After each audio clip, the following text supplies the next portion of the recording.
Now, verse 16, and the children of Joseph said, the hill's not enough for us, and all the Canaanites that dwell in the land of the valley have chariots of iron, both they who are of Bethshean and her towns, and they who are of the valley of Jezreel. You see, they've got an excuse why they're not going and getting the land. Joshua spake unto the house of Joseph, even to Ephraim and to Manasseh, saying, Thou art a great people, hast great power. Thou shalt not have only one lot only. There's more land for you. But the mountain shall be thine for its wood, and thou shalt cut it down, and the outgoings of it shall be thine. For thou shalt drive out the Canaanites, though they have iron chariots, though they be strong. Now, Joshua gives a noble reply here. He says to Ephraim, you don't like what you got? Complaining? All right, get up there and lay hold of it. But remember, there are giants in the land. You'll have to work. You'll have to fight. It's going to cost you something. And the reason today that there's so many Christians that are so beggarly, in fact, the matter is that's the problem in our churches today. And that's the problem of a great many preachers today. I heard the story years ago of a great preacher in New York City.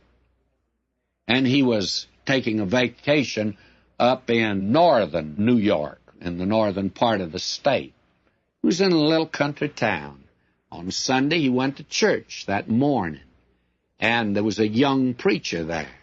And lo and behold, the young preacher was preaching one of his published sermons, and he was almost giving it verbatim.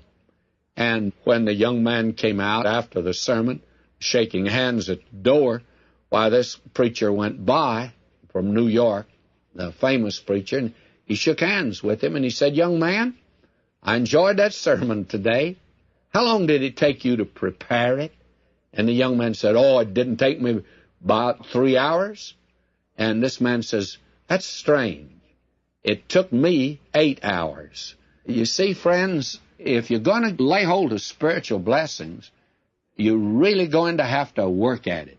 A young man that I had in class many years ago, he went out into the active ministry. He was in a place about 3 years, and he came down to see me, and it was a distress call. He said, I'm in trouble. I didn't know what it was. And when he came in, he said, You know, Dr. McGee, I'm all preached out. I haven't anything else to preach. I don't know what to do. Been in the place 3 years. I said to him, How much time do you spend in the study each day?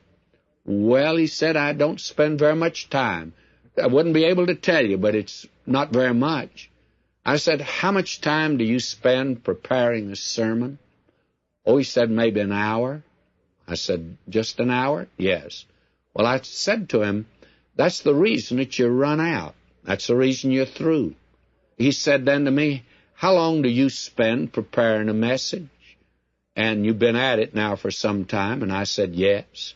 I said, Some of it's actually a review.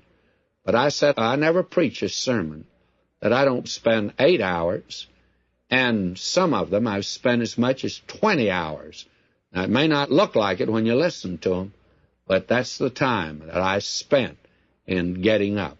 My friend, I want to say to you today that if you're going to lay hold of spiritual possessions, as Joshua said to Ephraim, you don't like what you got, you run out of sermons, you can't go any longer, and you're drawing from somebody else, then for goodness sakes, move out and lay hold of these great spiritual blessings that are yours. But remember, there's an enemy there. There are giants in the land. Satan will trip you if he can. And it's going to require hard work. There's no explanation for that. I had a professor in school. One fellow came in one day. He was complaining about a book that we had to read, outside reading. And he says, Doctor, it's as dry as dust. And the professor said, Well, dampen it with a little of the sweat of your brow. That'll make it come alive. May I say to you, this is a great argument for hard work, by the way. Joshua says to his own tribe, Ephraim, Don't come around me complaining. You go up there and get it. The land's there for you, but you're going to have to work at it. I think this is a marvelous thing here. This is the way you're to do it. You're going to have to drive them out. God will not arbitrarily give you the land. Every place that the sole of your foot shall stand upon, that's yours, God says. Isn't this a marvelous thing? Oh, today, how many of us are so poor spiritually? Why? We just didn't get up and walk and tread on the land, friends. We didn't lay hold of